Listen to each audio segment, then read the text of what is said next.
donc en live. Abou, bonsoir, bienvenue. Priorité au direct ici sur la voie de la résistance. Bon, on peut peut-être commencer par parler des camarades qui sont actuellement dans les geôles d'Alassane Dramane Ouattara, torturés, comme cette jeune et innocente dame, députée suppléante de son État, enlevée depuis le 1er août, qui est réapparue le 11 et dans un état piteux à la maison d'arrêt de correction d'Abidjan. Elle a décrit des scènes à son avocat, des scènes bon, vraiment inimaginables, que je ne vais pas encore répéter, et au cours de sa détention. Voilà. Est-ce que tu peux dire quelque chose aussi sur le cas du ministre Lydia Kwasi, peut-être que tu es un peu plus introduit que moi. Et puis bon, la nouvelle donne, le RDR donc, qui est très sûr de lui et qui avance sans tenir compte des revendications de l'opposition politique en Côte d'Ivoire.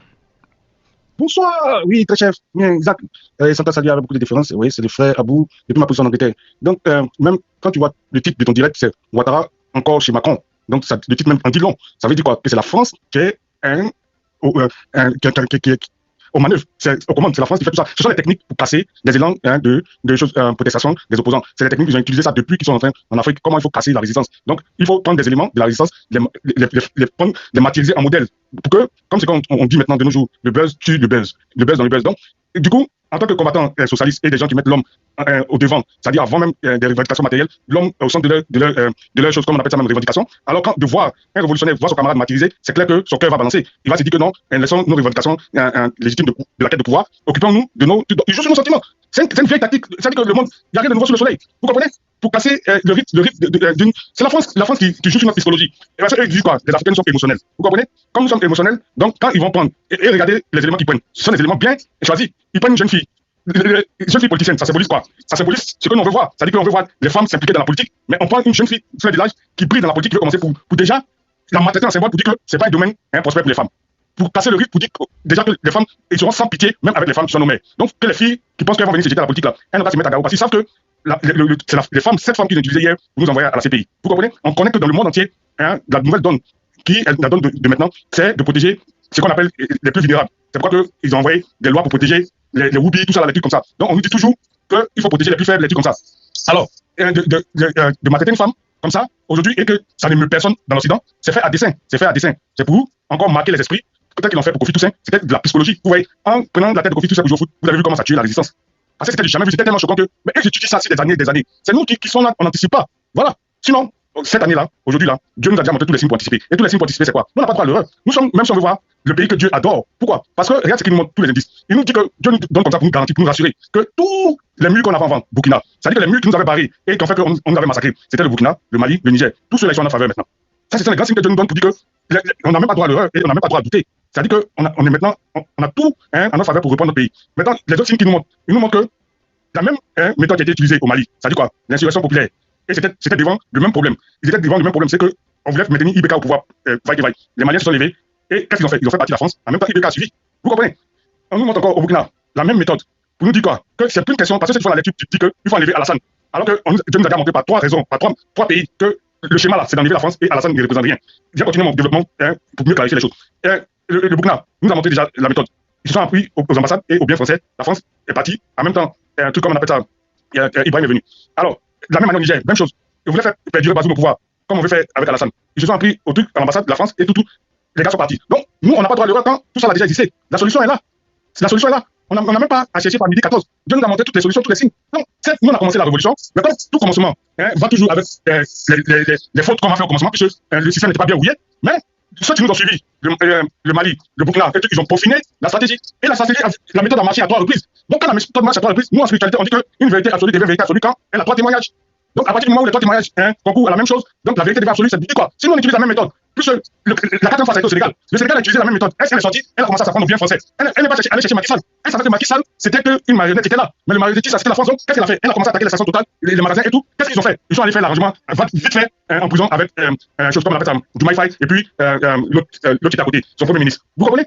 Donc, de la même manière qu'on dit toujours que l'impérialiste était un mauvais élève. Il n'apprend jamais de ses erreurs. Il a voulu maintenir Ibka, on l'a chassé au Mali. Il a voulu maintenir les France-Africains au Burkina, ils ont été chassés. Ils ont voulu maintenir les France-Africains, Bazoum, au Niger, ils ont été chassés. Et tout comme on appelle ça même au Sénégal, ils ont voulu maintenir. Mais comme le Sénégal, ils sont pas comme nous, là-bas, c'est fait de manière plus diplomatique. Mais quand même, la tendance a eu lieu. Maintenant, chez nous, aujourd'hui, vous voyez, comme c'est que ton titre dit, Ouattara encore chez Macron. Pourquoi? Parce qu'il veut éviter tout sur le téléphone. Même si Alassane doit ramper pour venir, il faut qu'il rentre. Parce que cette fois-ci-là, c'est comme quand il y avait eu des fuites au Mali, quand Macron parlait au téléphone, il disait mais je vous donne tout l'argent, mais il faut corrompre tout. Forcément, un qui est plus faible dans le colonel, là, il ne faut pas qu'on perde de Mali. C'est la même manière qu'il est en train de dire aujourd'hui. Et pour tout faire pour ne pas perdre la Côte d'Ivoire. Et pour rien au monde, il veut perdre la Côte d'Ivoire. Donc aujourd'hui, là, Alassane ne décide de rien. Même les virgules, la France veut que lui dit ça et il va appliquer la feuille de route à la lettre. Ça dit que point, virgule et tout. Donc, pas question de téléphone, il faut qu'il se déplace, c'est de bouche à bouche. On lui donne des instructions, viens. Donc, c'est comme ça que c'est là qu'on voit qu'on prend nos opposants. C'est pas à la fin qui décide. Est-ce qu'il n'y a pas son état de santé aussi? Quelqu'un qui est vieux, qui est malade, on se rappelle que Bouteflika à l'époque était presque tout le temps à Genève. Donc c'est son frère Saïd et des membres de son camp qui dirigeaient Alger. Et donc est-ce qu'on n'est pas dans la même situation? C'est Alassane Ouattara. Il marche sur ses deux pieds pour monter dans l'avion, mais on sait qu'il n'est pas en bonne santé, il y a l'âge aussi. Donc quand il va en France, c'est aussi peut-être pour des raisons de santé. Même si on sait qu'il doit prendre des instructions auprès de l'Élysée. Maintenant, je te fais comprendre, Isaac, je sais que tu le sais, mais comme c'est des techniques journalistiques, tu dois poser des questions. Mais la France n'en a que. Donc Koulibaly, la France connaissait son état de santé. C'est moi, je t'ai envoyé même une vidéo où j'étais à Paris, dans l'hôpital où il était là. J'ai fait une petite vidéo, notamment, tu te rappelles. Hein? À Salpêtrière, oui, à l'époque, là. Voilà. Ils s'en foutent. Le truc pourvu que, même si toute la Côte d'Ivoire doit mourir, peu importe. C'est leur intérêt. Ça dit que c'est là où tu comprends que la France, un jour, ça suivi. Elle est le seul pays d'Amérique sur la terre qui n'a rien sur son sous-sol. Vous comprenez? Et regarde son historique même là. Les Vikings là, c'est parce qu'ils avaient faim. C'était des sauvages. Ils sont venus faire la guerre en Europe pour s'accaparer des terres de l'Europe pour manger. Et ils ont eu mangé, mais ils n'ont pas eu de richesse pour continuer à payer la nourriture. Le sous-sol est vide. La France est vide. Ce qu'on appelle les Francs, c'était des sauvages, c'était des trucs comme des Vikings. Donc, ils ont ça dans leur ADN. Et ils ont ça aussi pour leur suivi. Donc, eux, ils ne sont pas dans les calculs où la personne est malade ou bien quoi. Non, ils sont dans les calculs de leurs instructions. C'est quoi qu'ils sont en train de préparer au cas où Alassane meurt en route, parce que à Chibek là. Eux, ils s'en foutent des personnes. Eux, c'est des exécutants, ils veulent. Mais s'ils pouvaient prendre des robots, mais comme on n'est pas encore à l'aide des robots, donc ils prennent des gens parmi nous et ils te remplacent. Tu meurs ou quoi? C'est lui qui a dit hier à Montpellier que non, on comprenait comme son élément Koulibaly est mort et c'est à cause de ça qu'on a accepté qu'il fasse un troisième mandat. Mais tu as vu qu'ils sont une misère morale. Maintenant, le quatrième mandat, ils expliquent pas quoi. Le quatrième mandat, pourquoi ils le mettent? Parce que le quatrième mandat, il faut démanteler l'AIS, il faut garder l'Afrique de l'Ouest dans le franc CFA, mais rebaptisé ECO. Bon, voilà, c'est ça. Donc, c'est purement leur intérêt. Ils s'en foutent de ce qui nous regarde, ce qui est notre intérêt, ce qui nous fait plaisir ou ne nous fait pas plaisir. Eux, ils se disent qu'ils n'ont rien sur le sous-sol. Alors, le sous-sol ivoirien leur appartient. Il faut exterminer. Ça ne coûte rien. Ils l'ont déjà prouvé aux États-Unis. C'est comme ça qu'ils ont créé les États-Unis. C'est comme ça qu'ils ont créé l'Australie. Ils ont voulu faire ça en Afrique du Sud. Qu'est-ce qui est nouveau sous le soleil que nous ne comprenons pas? Hein? On voit des trucs et on pense que c'est une histoire où il faut enlever Alassane et des trucs comme on appelle ça même après s'occuper de la France. Mais c'est une mauvaise lecture.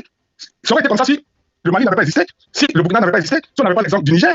Voilà. Et puis on n'avait pas encore à la fin l'exemple du Sénégal. L'exemple du Sénégal nous montre même que voilà. Donc il faut aller faire l'économie des morts, aller droit au but. Parce que nous là, ça fait plus mal qu'on s'entretient nous. Alors que si on s'apprend à l'air soi-disant bien français, que pour nous on appelle ça des gadgets, à cause des gadgets, on se tue entre nous. Donc nous on extrémise, on démolit ces gadgets là, et on voit qu'à chaque fois que les citoyens des pays ont démoli ces gadgets, ces gens là ils ont vite réfléchi, ils ont trouvé la mémoire et ils ont trouvé un dénouement heureux. Parce qu'au Sénégal on a vu ça, on s'est moqué des Sénégalais, mais quand les Sénégalais se sont levés, son corps était électrique, il n'était plus question de le mettre en prison. Tous les conneries qu'on a inventées sur le viol, alors que le massage là, où on dit qu'il a violé, c'est une fille adulte et il a l'habitude d'aller se faire masser là-bas, c'est quelque chose de constatant. Donc c'est toujours la même technique. On invente, même eux-mêmes là, ils ont fait ça sur Dominique Strauss-Kahn. Qu'est-ce qu'on ne comprend pas? Si eux-mêmes peuvent se traiter comme ça, c'est pas nous qui n'avons pas fait ça.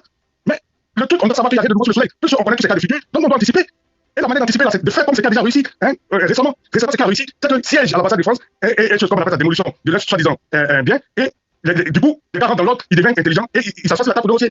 Donc c'est des trucs qui marché que Dieu nous a montré, qui ont marché à 4 reprises. Nous, on n'a pas le droit de l'erreur. Vous comprenez? Donc c'est un peu ça. Donc nous, on dit quoi? Demain, disons le prochain meeting là, meeting du chose à venir là, le 16 ou quoi. Après ça là, nous, on sait comment on va marcher. Parce que c'est pas au vieux père de nous dire d'aller dans les rues. Lui, il a déjà fait tout ce qu'il doit faire. Et dans la discipline du parti, on le suit. Mais après, là, nous, on doit savoir que c'est une question de la même manière que les Français. Ils ne sont même pas légitimes à prendre nos biens pour dire que c'est une question de vie ou de mort. Au contraire, c'est nous, nos biens. Donc, nous, c'est une question de vie ou de mort. Plus question que les Français font des calculs sur nos biens. Nous sommes à l'ère de la rupture. Dieu nous a déjà montré que c'est la vérité absolue du moment. Puisque la Côte d'Ivoire n'est pas maudite. Ça marchait au Mali, ça marchait au Burkina, ça marchait au Niger. Alors, pas question que ça ne marche pas en Côte d'Ivoire. Surtout que nous, on a généré ce problème-là depuis, avant même que les autres Africains ne nous comprenaient pas. Nous, on est dans ce problème de souveraineté, on nous a martyrisé. Donc, c'est de façon maintenant légitime que Dieu est en train de nous montrer que notre temps est arrivé, on a en train de souffrir. Il a ouvert nos yeux pour qu'on prenne en considération cette terre promise, cette terre de faveur de la Côte d'Ivoire qui nous a donné. Maintenant, on connaît la valeur. Puisque Houphouët-Boigny n'a jamais vendu ça comme Alassane a vendu là. Dieu n'a jamais vendu ça comme Alassane a vendu. Guy n'a jamais vendu comme Alassane a vendu. Babou n'a jamais vendu comme donc Alassane nous a montré que même il y a un de ses ministres qui a dit ça un jour dans un discours, dit que les Hébriens traditionnellement sur les terres traditionnelles, ils savent pas que un lopin était comme ça vaut des milliards. Quelqu'un qui sa terre traditionnelle, il va les chasser pour lui donner une voiture et peut-être aller vendre des milliards parce que c'était des valeurs pour être qu'ils sont malades. Donc aujourd'hui là, on a vu que notre pays il est très riche, notre pays a de la valeur, ils nous ont énuméré la valeur donc on va les arracher. On peut pas leur laisser ça. Si on les laisse ça, c'est qu'il est possible que chacun de nous achète une corde depuis ses pentes. Ils ne sont pas plus êtres humains que nous. Donc, ils ne connaissent pas la valeur de ce qui nous appartient plus que nous. Peut-être que nous, on avait pu fermer les yeux parce qu'on s'est dit que c'est Dieu donné. Mais maintenant, ils nous ont fait nos yeux que, votre affaire là, nous sommes les étrangers, mais on connaît que votre sol, votre truc comme votre est trop riche. Mais tu penses que la chose qui nous appartient, on va la laisser ça? Alors, mobilisation pour la bataille. Merci beaucoup à vous. On va s'arrêter là.